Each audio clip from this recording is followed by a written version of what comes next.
Bonjour Omar. Bonjour Rachid. Alors on va quitter le zoo de Ishikawa au Japon pour s'intéresser à ces droits de douane imposés par Donald Trump et essayer avec vous de comprendre ce qui s'est passé.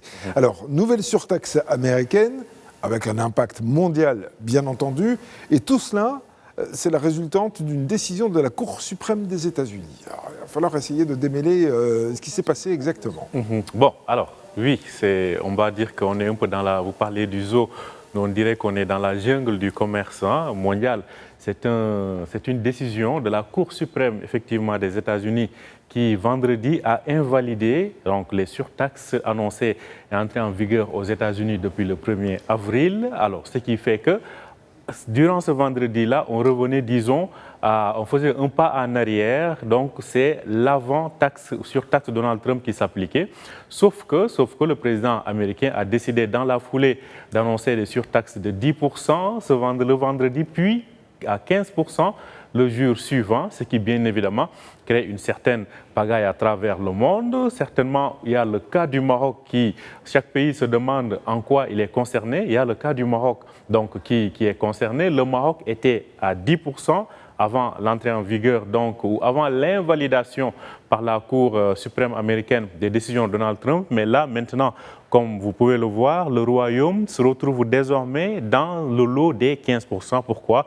Parce que le président américain a décidé d'appliquer une taxe mondiale à tous les pays du monde, pratiquement, à l'exception du Canada et du Mexique, entre autres. Alors, ce qui est donc le cas du Maroc, c'est que le Maroc se retrouve dans le lot de pays qui vont être obligés de voir leurs produits taxés à partir donc de 15%. À partir de demain, mardi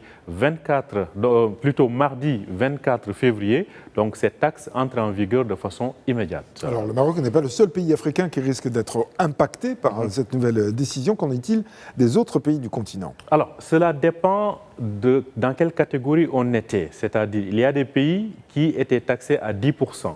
Un grand nombre de pays, dont le Maroc. Alors ces pays vont voir leur cas passer de 10%, comme je l'ai dit, à 15%. Il y a un autre groupe de pays qui étaient au-delà des 15%, qui étaient taxés jusqu'à 25%, d'autres jusqu'à 50%. Alors, ces pays-là, du moment que la Cour suprême américaine a invalidé les surtaxes de Donald Trump, ce groupe de pays redescend à 15%. Donc, c'est une bonne affaire pour eux.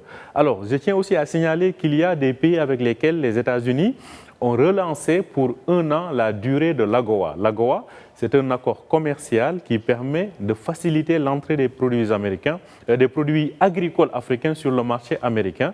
Eh bien, ces pays se retrouvent dans une sorte d'accord de libre-échange en ce qui concerne leurs produits. Bon, je rappelle qu'une poignée de pays ont été reconduits donc pour pouvoir continuer de bénéficier donc des facilités de l'AGOA. Alors, en dehors du continent, c'est presque tous les partenaires commerciaux des États-Unis qui sont dans un flou total. Oui, le flou, il est total. Pourquoi? Parce qu'il y a des partenaires commerciaux avec lesquels les États-Unis avaient signé des accords commerciaux après l'instauration des surtaxes. On pense notamment à la Chine, on pense à la Grande-Bretagne et à des blocs comme l'Union européenne.